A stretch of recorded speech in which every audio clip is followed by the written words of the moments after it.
Hey everybody, welcome back to All Fiction is Fantasy. Daniel here. I hope you're doing well, and if you're not, I hope you are soon. Okay, today's video is all about Brian Lumley, and we're going to focus in detail on the horror at Oakdeane and Others. Some friends of mine recently read this together, so we'll do a little review of this. And then we'll talk a little bit about Brian Lumley in general, and then take a look at a whole bunch of books. Some I've read, some I have not. But I do plan on reading a lot of Brian Lumley this year. He recently died, and I think we lost one of the great fantasists, one of the great fantasy authors. I love Brian Lumley. He's one of my favorite authors, and maybe with some controversy, I love his depiction of the Cthulhu Mythos, of the Mythos. I like the way he injected some heroic nature to it. I like that he asked the question, what if we could fight back? I've argued before on my board game channel when I cover games like Arkham Horror 2nd Edition and 3rd Edition and Eldritch Horror. Some people say that those games don't represent the mythos correctly, that the humans are too powerful. But and they're not good representations of the source material. And to that, I say that is wrong. They do represent the source material. And that's because the source material isn't H.P. Lovecraft. The source material is Brian Lumley, specifically the Titus Crow books. And Titus Crow, Brian Lumley's character, is the prototypical Arkham horror investigator who can investigate the ongoings in the mythos, all of the elder gods and the weird creatures, and is capable of fighting back through mystical means. And so there are different branches of the mythos, and you can kind of find an author whose interpretation is that you like, and then stick with that author and explore that author. There is no right or wrong way to depict the mythos, and Lovecraft fans like to pretend that H.P. Lovecraft's version of the mythos is the correct version and the only version. And I just think that's kind of crazy because that actually goes against the entire spirit of what H.P. Lovecraft was trying to do. I do want to read a brief portion of this introduction here, the foreword that Brian Lumley wrote in Hagopian and Other Stories, a Cthulhu Mythos collection. So he says, when they talk about the mythos, most people automatically associate it with H.P. Lovecraft, and rightly so, to a degree, insofar as Cthulhu was his creation, but the mythos itself was not. It came into being when H.P.'s friends, fellow authors, with whom he regularly corresponded, certain revision clients and others that he himself invited to build upon his literary foundations, when they began to contribute their own stories fashioned in the same vein. But it was not until August Derleth established Arkham House to memorialize Lovecraft and set about publishing his own Lovecraftian pastiches and so-called collaborations, along with the Lovecraft-inspired works of other authors, that the more solid foundations of the mythos were laid. Now, a lot of H.P. Lovecraft fans also really dislike August Derleth, which is very weird because I would argue that most people probably wouldn't be reading any of this fiction if it wasn't for August Derleth and Arkham House. And August Derleth started Arkham House. He was super instrumental in putting all of this together and making sure that it lasts for ages. A lot of this fiction would have been lost to the pages of the pulps decades ago. And we have August Derleth to thank. And the kind of disrespect that Derleth gets from H.P. Lovecraft fans really bothers me. Indeed, it was with Derleth's remarkable landmark anthology, Tales of the Cthulhu Mythos, the Arkham House volume that finally tied the ungainly thing together, that the real cornerstone was set in place. For Derleth had collected together such an appropriate list of titles, some of which, because of their vague yet tantalizing similarities, themes and illusions had puzzled and obsessed me when first I read them as individual tales in this, that, or the other magazine or anthology, and now in their entirety they loaned a semblance of order to the mythos, making a generally accepted sort of sense of everything. The book was full of stories of former correspondents and friends of HPL, such as Derleth himself, Robert E. Howard, Clark Ashton Smith, Frank Belknap Long, Robert Bloch, J. Vernon Shea, and one or two others, along with more recent or relative newcomers to the mythos, such as Ramsey Campbell, Colin Wilson, and myself. I found Tales of the Cthulhu Mythos an excellent read, and Derleth's choice of material first class. But then I would say that, wouldn't I? For, after all, this was the very first hardcover book in which a story of mine, two of them in fact, had seen print. So famously, Lumley contacted Derleth to order a couple Arkham House books, and with that order, he sent a couple of his short stories. And Derleth was really into encouraging authors to write and to help them get published. And he liked Lumley's stories and said, hey, would you like to contribute a couple stories to what would become one of the most famous collections of Cthulhu Mythos tales ever collected? And that's just such a great story, and it's such a testament to Derleth's his work to put all of this together and to make sure that all kinds of people get to experience all of these great authors who probably would have been lost to the ages. But let's go back here and let's take a look at the Horror at Oakdeane and Others. So this is an early Arkham House book that was published by Arkham House, written by Brian Lumley, and this is a collection of short stories. This was originally published in 1977, and the stories include The Viking Stone, Aunt Hester, No Way Home, The Horror at Oakdeane, The Cleaner Woman, The Statement of Henry Worthy, Dargood's Doll, and Born of the Winds. So there are 8 stories. I think 4 of these stories are very good, and 2 of those are excellent, and one of those is one of the best mythos stories I've ever read. And not all of these are mythos tales. So The Viking Stone and Dargood's Doll, they both of those stories star Brian Lumley's kind of paranormal investigator, Titus Crow, and they are slight stories. Both of them are okay.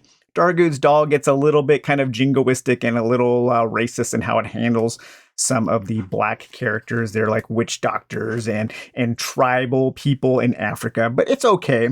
The Viking Stone is pretty good. It deals with some esoteric books that Crow and his partner, Henri de Morny, they have this collection, this great occult library, and they have loaned out a book to some guy who's using the book to go and find some kind of ancient stone that unleashes this curse.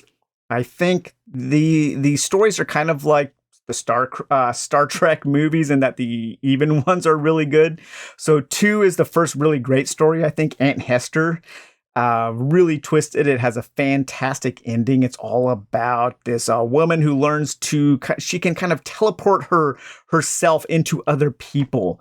And she has done that with her twin brother, and that has caused some issues in the family, some distrust and some horror within this family. And it has a really killer ending. I think one thing that Brian Lumley really does excel at is endings. And I talked a little bit about that in my review of the first 3 Necroscope books, where the ending always his books always end with a really great kind of punctuation, with a really great exclamation point. And it just makes you want to continue reading, and that's super cool. No Way Home is okay. It's kind of a Twilight Zone-esque story. It reminded me of actually my favorite Twilight Zone episode, and that is Walking Distance. It's kind of about returning home, and you can't go home again. And it kind of uses that in a kind of a twisted way. I think The Horror at Oakdeane is one of the best. I absolutely love that story. It's all about a guy who works at an insane asylum, and he's in charge of watching over this ward called the Hell Ward. And it's this lower ward of really, really messed up people.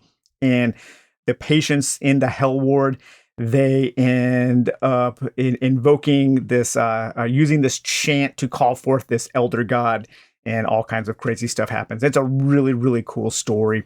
The Cleaner Woman is okay. It has a kind of a Twilight Zone-esque punchy ending, but I think it's a little bit of a slight story. The Statement of Henry Worthy is fantastic. It's all about this guy who, out in the moors, he discovered this kind of primordial pit of this kind of ancient vegetation and slime and primordial ooze.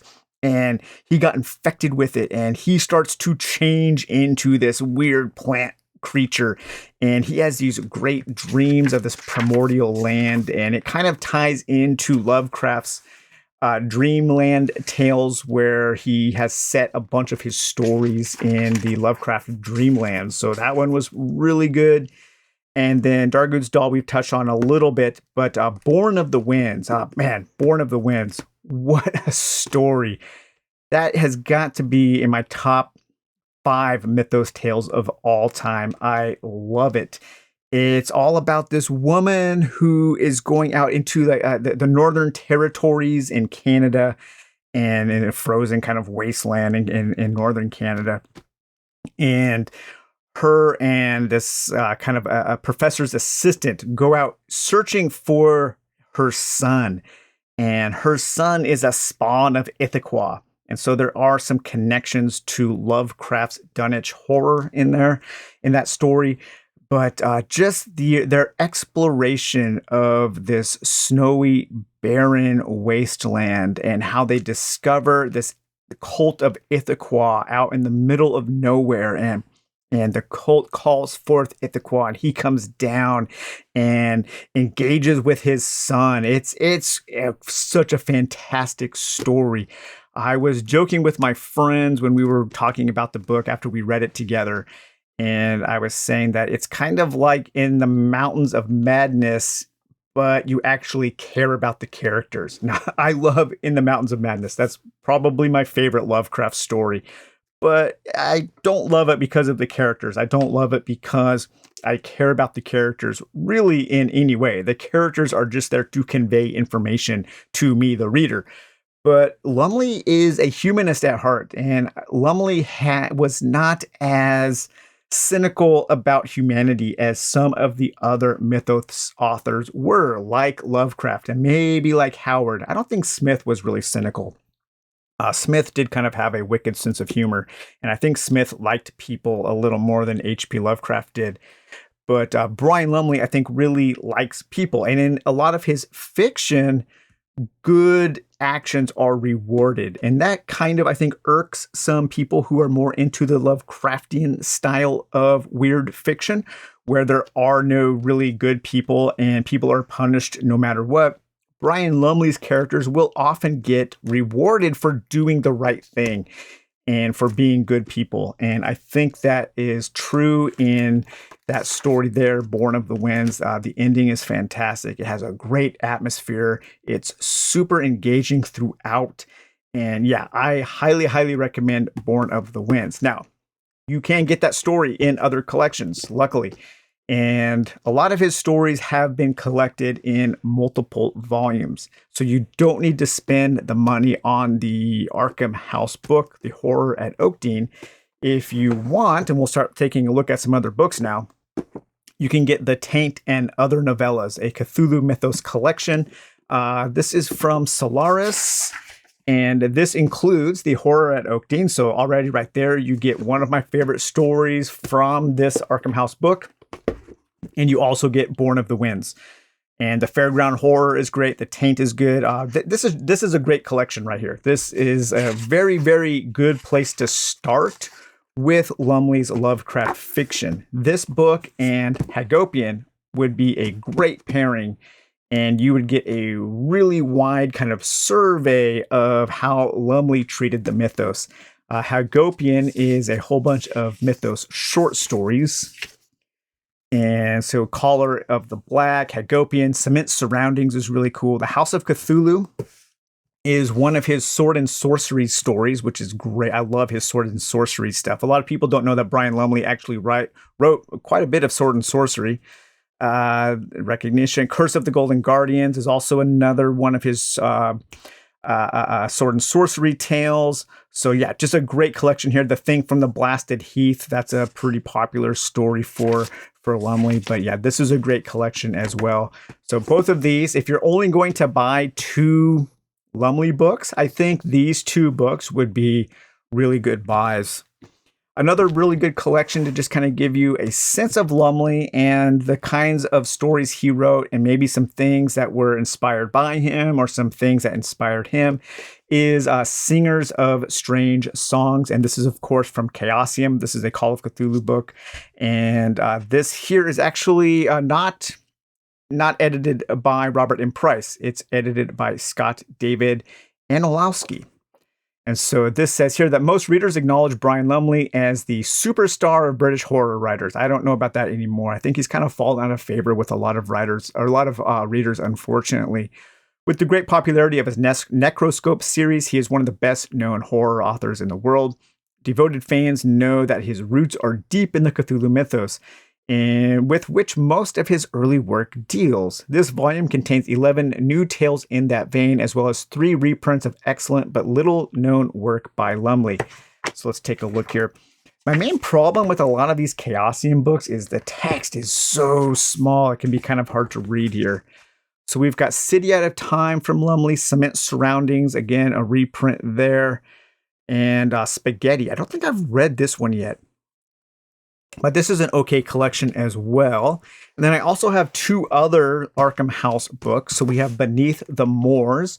This is a shortish novel, a Cthulhu Mythos novel that he wrote. And this was originally published in 1974.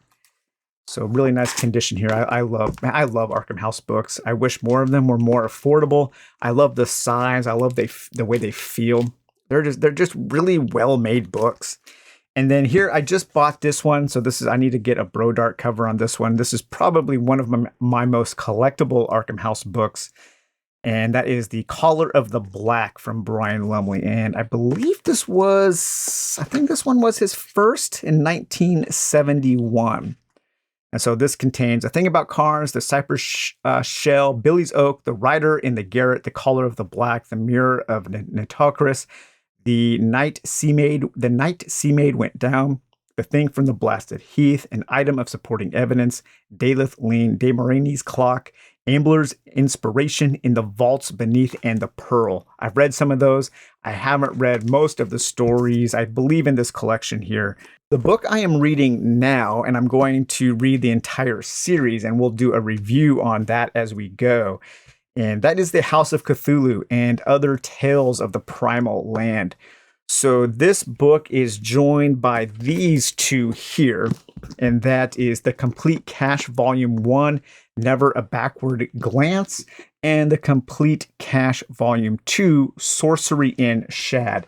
These 3 books are comprised of all of Brian Lumley's sword and sorcery tales that are set in this primal land that is Cthulian in nature.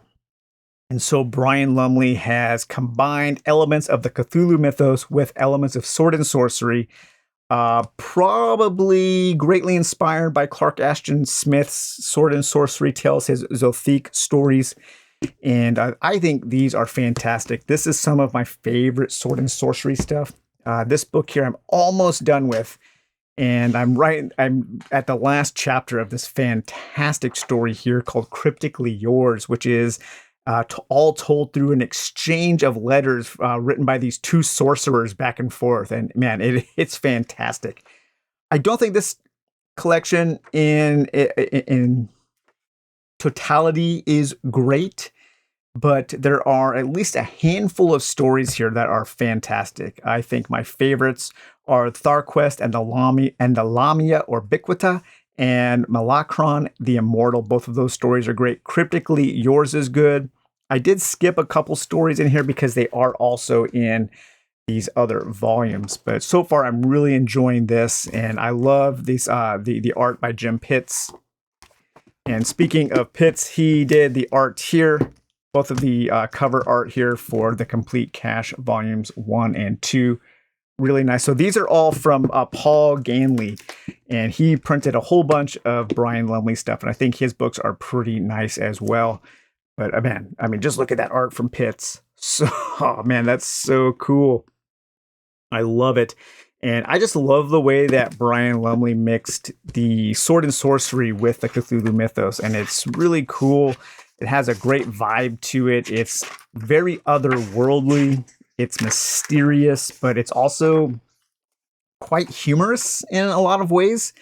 And it lacks that kind of cynicism that is often found in works of sword and sorcery. So this says here in House of Cthulhu is kind of like volume 0 of the Primal Tales of the Cache stuff. So here we have in House of Cthulhu and Other Tales of the Primal Land, Brian Lumley introduced us to the ancient continent Themdra, the Primal Land, on a time scale by which Laurasia and the Gondoland were formed yesterday, and Pangea last week. Themdra existed months ago. Nature was experimenting in Themdra. There you will find monsters and demons, warriors and wizards and others. Among the adventurers of that day was Tarakash, man of the steppes, a good friend, a bad enemy to men and demons alike. Come back 100 million years or more to ancient Themdra. Encounter. And then it just goes through and kind of explains some of the stories that you're going to be encountering. So this collection here actually contains 2 of the stories from this collection.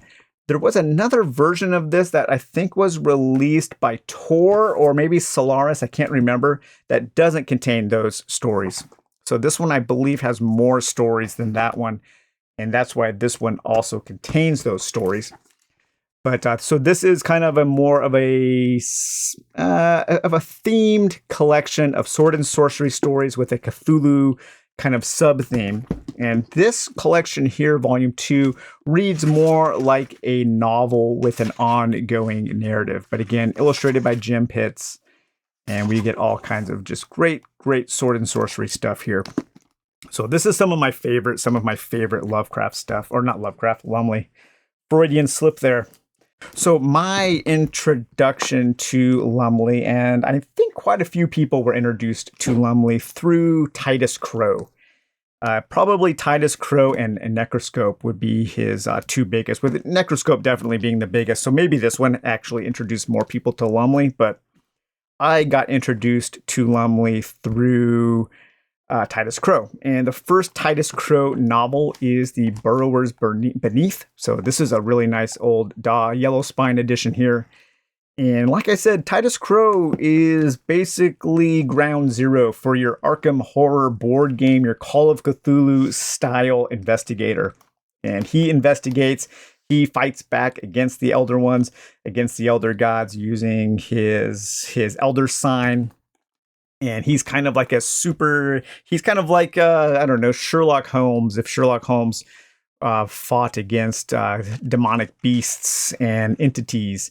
And I think this is a pretty good book. I like this one quite a bit. Of course, the transition of Titus Crow with the Michael Whalen cover here. Again, another Yellow Spine. So this is a really nice book here. And then the third book is called The Clock of Dreams. And I've never read Clock of Dreams. So I'm going to revisit this whole trilogy here. And this one uses this kind of time travel device. People claim that it's inspired by Doctor Who, but the device was actually created by H.P. Lovecraft. So again, there's this weird misconception about Brian Lumley. The device that they used was inspired by a device that Lovecraft had created for his Dreamlands, some of his original stories. And it wasn't actually inspired by Doctor Who. But so this is kind of the first trilogy, and then those are all collected in these. These are from the UK, I believe. And so you can get the Brian Lumley's Mythos Omnibus, Volume 1. So we have Burrowers Beneath, The Transition of Titus Crow, and The Clock of Dreams. So all 3 of those are collected here. So these are kind of my reading copies because these old DAWs, they're that glue is going to break at some point, and I just want to keep these on my shelf. So these are kind of my reading copies of those. So all three of those are collected here. And then the second trilogy with Titus Crow is in the volume 2 of the Mythos Omnibus, and that includes Spawn of the Winds, In the Moons of Borea, and Elysia. And so I also have 2 versions of those here. I have In the Moons of Borea and Spawn of the Winds. I finally found copies of these. I think I've shown these on the channel before, but I love these paperbacks here. And yeah, Spawn of the Winds, of course. I think both of these deal with Ithaquah. He really liked Ithaquah a lot. I think he probably wrote more about Ithaquah than any other Mythos author. And so that's kind of cool. A little bit of his pet Elder One, you could say. And then I also have this version here of the Paul Gainley version, and that is the transition of Titus Crow. And this includes some illustrations by Judith Holman. This isn't my favorite of the illustrations. Some of these are okay. Let's see if we can find one here. I don't know. They're all right. But it's always nice to have illustrations in books. I wish more modern books had illustrations. That seems to be something that has kind of maybe fallen out of favor for some readers, but I always appreciate when a novel is illustrated. And then we have here, his Dreamland stuff. So Elysia, of course, is the Coming of Cthulhu. This combines Titus Crow, his other Mythos character, with his characters that went on quests in the Dreamland, and those are called, what are their names? David Hero, and I forgot the other guy's name. I always get it mixed up with Elac. It's not Elac, but it is Eldon. So his heroes that quested through H.P. Lovecraft's Dreamland, and they kind of meet up, and the tales kind of combine. And for those David Hero stories, we have 4 novels here, and these are also from Gainley. So we have the Hero of Dreams, and this one is illustrated by Gene Corbin, I should say. I think some of these are really nice, really unique, kind of bold style. Let's find another drawing there. Super cool. But yeah, these kind of mix a kind of heroic sword and sorcery with H.P. Lovecraft's Dreamlands.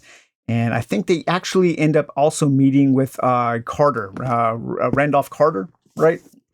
And here we have the Ship of Dreams. So this is book number 2 in Lovecraft's Dreamland cycle, his David Hero stories. And this one is also illustrated. Let's find some of the illustrations in here to take a look at. Oh, that's pretty cool. Those look like night gaunts or something. So this is kind of another just different take on what Lovecraft started with his Dreamland fiction, but it also incorporates some more of Lumley's kind of heroic take on those. And then we have the third part, the final novel in Lumley's dream cycle, and that is The Mad Moon of Dreams. And this one is illustrated by Dave Carson. I love that cover, man. That cover is killer. Looks like a DCC RPG drawing there. I wonder if he's done. I don't know if he's done art for DCC RPG. I'm not sure. I'm not familiar with him. And then finally, we have this is a collection of short stories featuring those 2 characters, featuring David Hero and Eldon. And this is called Iced on Aaron and Other Dream Quests. And this is actually illustrated by Stephen Fabian. And Stephen Fabian, of course, also did a lot of work with Arkham House. And he was the artist on this cover here. Stephen Fabian and the horror at Oakdeene. Very different styles, I think, in this book. He was a great artist. He had such a cool style. And just Google his name and just look at his art. So many cool drawings. But I like Fabian quite a bit. And this is just a really, really nice book. And the cool thing about these Gainley books is I think they're pretty nice and they're very, very well made books, but they aren't very expensive. They really haven't gone up in price, even though all of these are first edition hardbacks. You can get them for 20, 30, 40 bucks. So I've been buying them as I come across them on eBay. A couple other oddities here. I do have this came free, or it came packaged in when I bought the Collar of the Black. And this is kind of an earlier collection called The Last Rite. So Brian Lumley, The Last Rite here. What does this say? Brian Lumley is clearly the great torchbearer in the Lovecraftian tradition today. His always inventive Cthulhu Mythos fiction never fails to delight a growing legion of fans, or to outrage the scholarly purists who would like to think they own the copyright on Lovecraft's mythos and its meaning. I love that. That is so true. It's like we have all these white knights around thinking they need to defend Lovecraft. Very, very weird. But this contains a few new stories, or not new, but that aren't collected in any of the other collections I have. But then it also does duplicate some. But I probably wouldn't have purchased this if it didn't come with the Collar of the Black. I bought these as a bundle, and I was more interested in this, and this was just kind of thrown in. And then this I recently got when I purchased Ice on Aaron. I got this as well, and that is called Ghoul, Warning, and Other Omens. And this is actually an illustrated collection of Brian Lumley's poetry. A lot of weird fiction authors dabbled in poetry. Some of it is good, some of it is not. I think Howard's poetry is pretty good. I think Clark Ashton Smith wrote some pretty good poetry. I am not a fan of Lovecraft's poetry. I don't think Lovecraft was a very good. I'm not a fan of Lovecraft's style of writing in either prose or verse. But I don't know. Let's read here. Let's read The Windwalker, because Lumley really seemed to like Ithaquah. So let's see. The Windwalker. In dreams, I converse with him and ask, weird wanderer of interstellar ways, ice god of frigid flamed aural skies, nightmare lord whose glaring Gorgon gaze dooms all who see into your carmine eyes. Whence came you here? Why? How long ago? Anthropomorphic god of Eskimo. He answers, long eons gone before man's watery birth, Cthulhu, the master, brought us down to earth. Even the cinder stars burst into flames. Rejoice when at last we old ones came. So yeah, if you want some poetry written towards the elder gods, you can enjoy Brian Lumley's The Ghoul, Warning, and Other Omens. And then we have one more non-Necroscope novel, The House of Doors, kind of a horror sci-fi style. Lumley was really into kind of mixing genres and mixing different tropes and conventions from different things, such as horror and weird fiction and cosmic horror and vampire lit and science fiction. He was never really concerned with sticking with one thing. And that's one of the things that I like about Lumley, his kind of genre-busting ways. I really do appreciate. But of course, we have taken a look on the channel at Necroscopes 1, 2, and 3. And then we also have Necroscope 4, which is Dead Speak, and Necroscope 5, which is Dead Spawn. I love these covers. These are my favorite of the Necroscope covers. I don't know. They're so juvenile with these with these twisted skulls, but I love them. We have Necroscope The Touch, and then we have the trilogy here with Harry Keogh's sons. We have the Blood Brothers, The Last Airy, and Blood Wars. And eventually, I think this year I'll tackle these. My God, this Last Airy is just... Actually, it's funny. It's huge. It's massive, right? But it's less than 800 pages.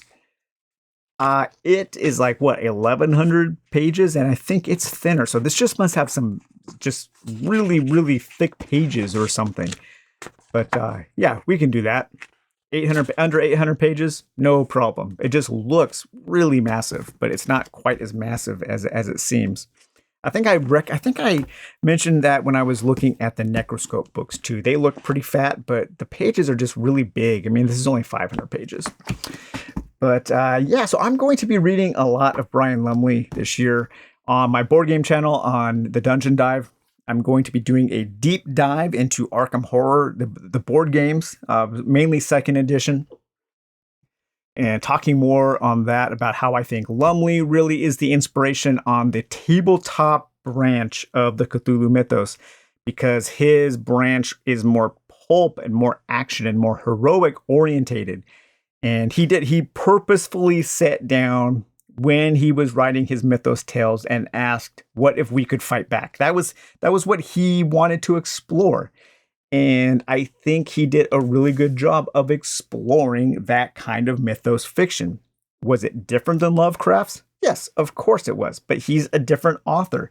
And Lovecraft never wrote, this is what the Cthulhu mythos should be. You must follow these steps. 1, the heroes must be weak. 2, they must die at the end. No, he never put down rules. There were no rules. That was what was so great about it, is everybody just kind of had their own take on it. And Lumley's take is just different. And just because somebody had a different take doesn't negate somebody else's take. It just adds to it. And so it's great that we can find the take that we like and focus on that take and read and enjoy that take. So, all right, guys. Well, I hope you enjoyed this look at some Lumley fiction, some of my Lumley books, or actually all of my Lumley books. And this review of Horror at Oakdeene. This is a very, very solid short story collection. Sometimes short story collections are really hit and miss. You get, maybe 1 or 2 good stories, kind of like a not so great album. You'll get a couple of killer tracks and then some filler. This maybe has 2 that I would call filler. I has 4 good, so you're already at like 50% of them are good. 2 of those are great, and 1 of those is an all-time classic. So that's pretty good odds. But if you just want the 2 great ones, the greatest ones, and you just want that 1 all-time classic, just get the Taint and Other novellas, and you will be set. So, all right, guys. Well, I hope you enjoyed this video. We will talk to you later. Bye-bye.